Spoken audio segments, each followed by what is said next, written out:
Hey guys, welcome back to Altaz-Review, where we talk about all kinds of gaming news and opinions.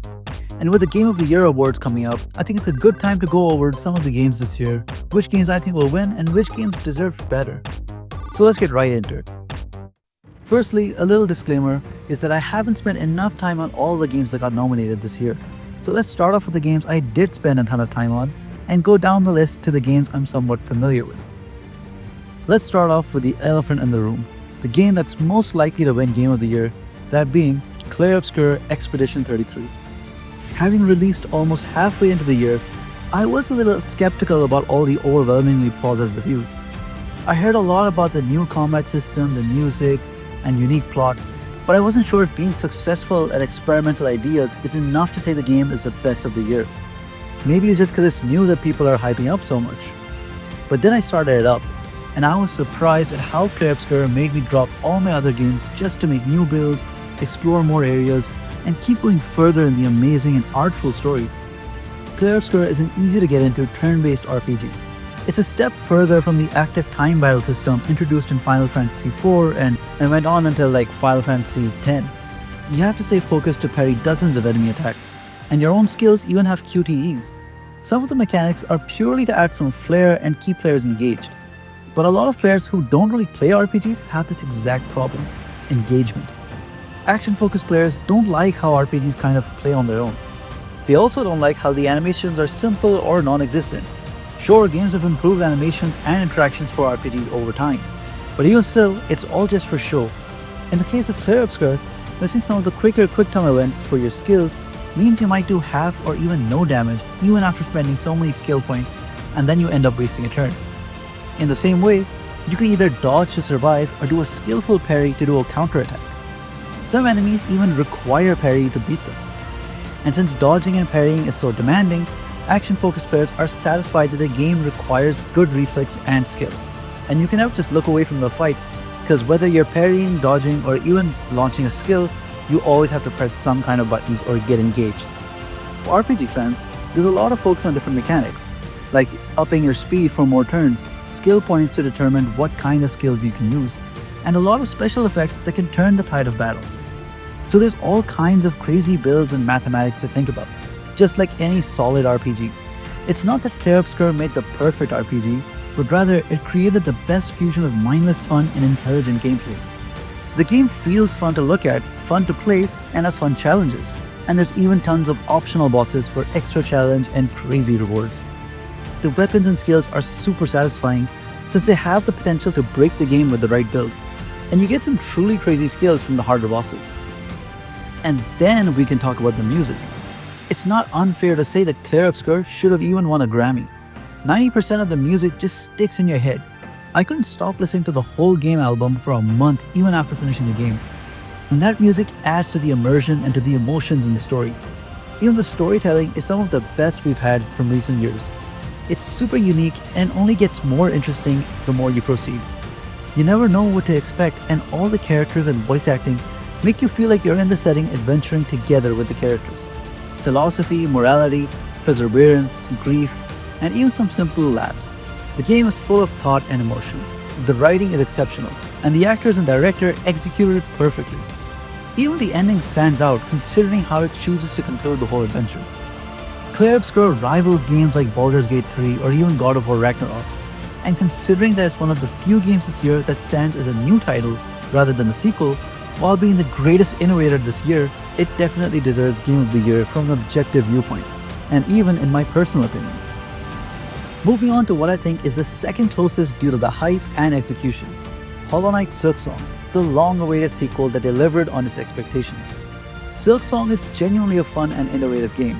Honestly, I was afraid it would be either too similar to the first game, which would be lackluster, or either too experimental.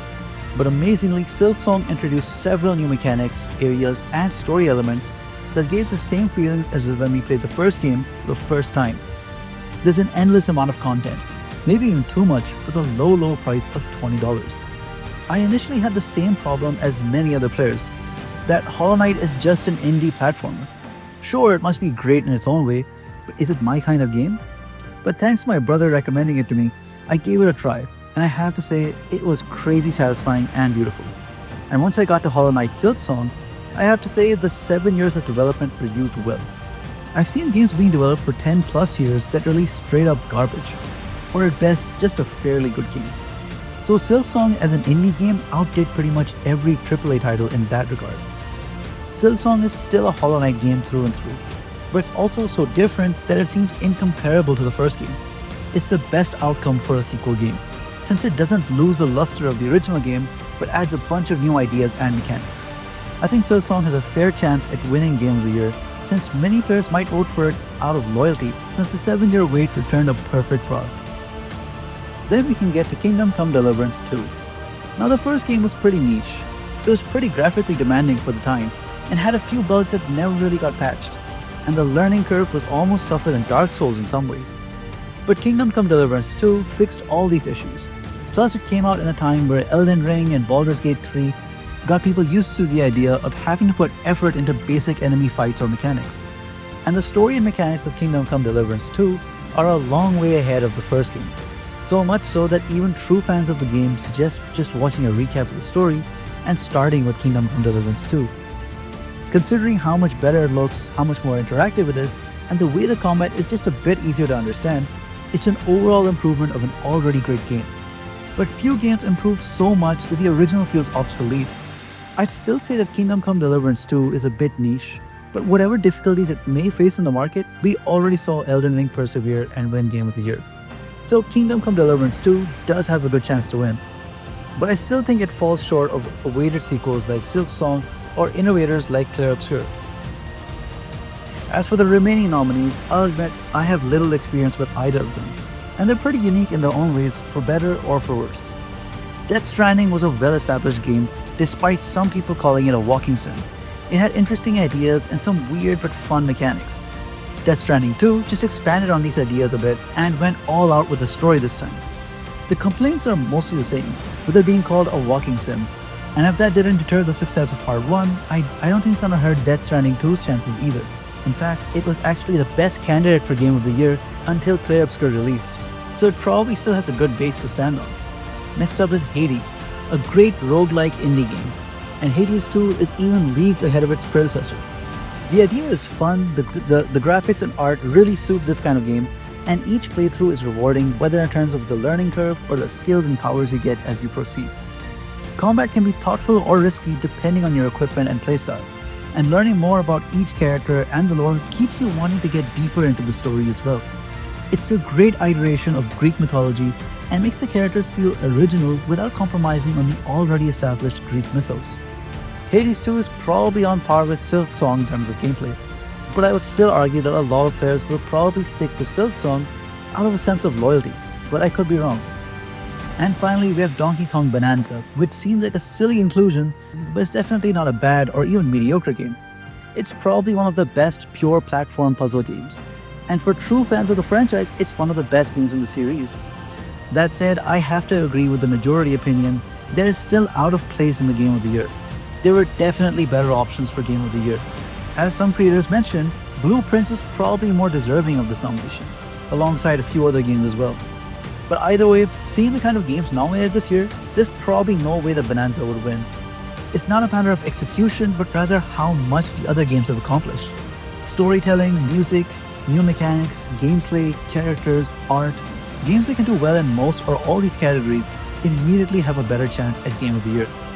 But then again, last year we still saw Astrobot win Game of the Year, which again wasn't a bad game, but I don't think it accomplished everything the way some of the other games did in that year.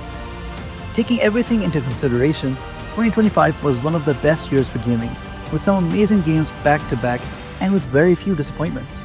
It brings hope again for the future of gaming.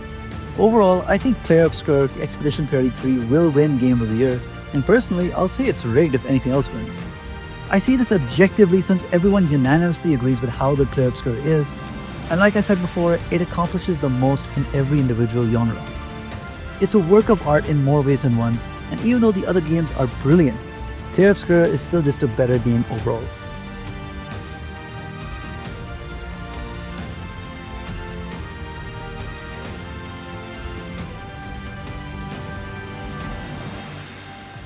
But that's just my opinion. And the Game of the Year is meant to reflect the culmination of the community's opinions together.